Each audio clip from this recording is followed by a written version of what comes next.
আজকে আমি বানাবো মটর পনির। কিভাবে বানাই বন্ধুরা তবে দেখে নাও।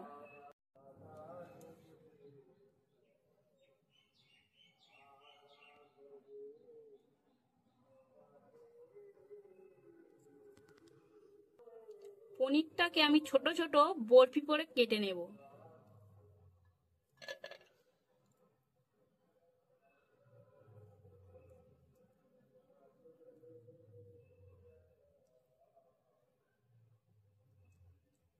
এইভাবে বরফি বরফি করে কেটে নেব পনিরগুলোকে। পনির সবগুলোকে আমি এইভাবে বরফি বরফি করে কেটে নিয়েছি। আদা আর কাঁচা লঙ্কাটাকে ভালো করে বেটে নেব।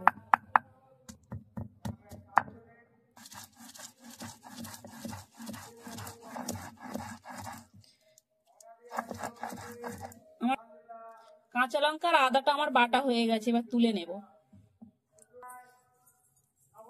পোস্ত আর কাজু ভালো করে বেটে নেব জল দিয়ে।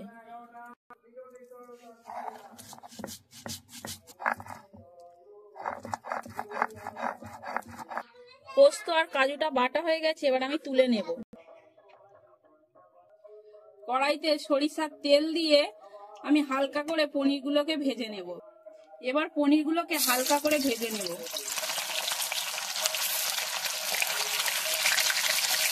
হালকা আমার ভাজা হয়ে গেছে, এবার আমি তুলে নেব। গোটা দারচিনি, এলাচ, লবঙ্গ দিয়ে দেব। দুটো শুকনো লঙ্কা দিয়ে দেব।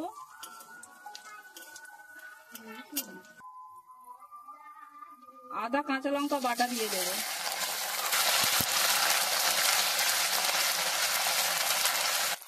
টমেটো পেস্ট দিয়ে দেব।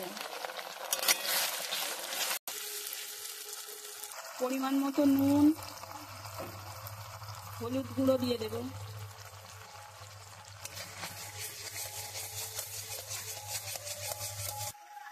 কাজু বাদাম আর পোস্ত বাটাটা দিয়ে দেব।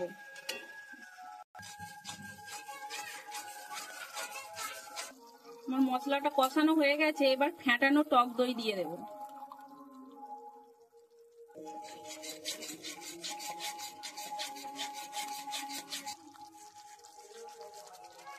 এক চামচ চিনি দিয়ে দেব। মশলাটা কষানো হয়ে গেছে, এবার মটরশুঁটিটা দিয়ে দেব। এই মশলার সঙ্গে মটরশুঁটিটাও একটু কষিয়ে নেব।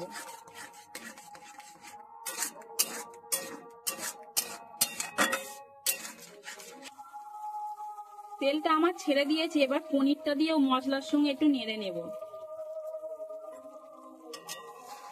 হালকা ভাবে নেড়ে নেব, নাহলে পনিরটা ভেঙে যাবে।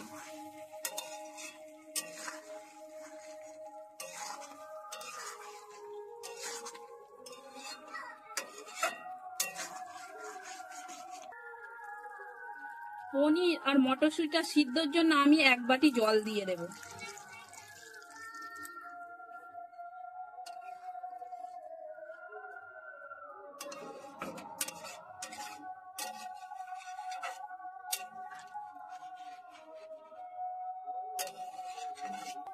পাঁচ মিনিট ফুটিয়ে নেব।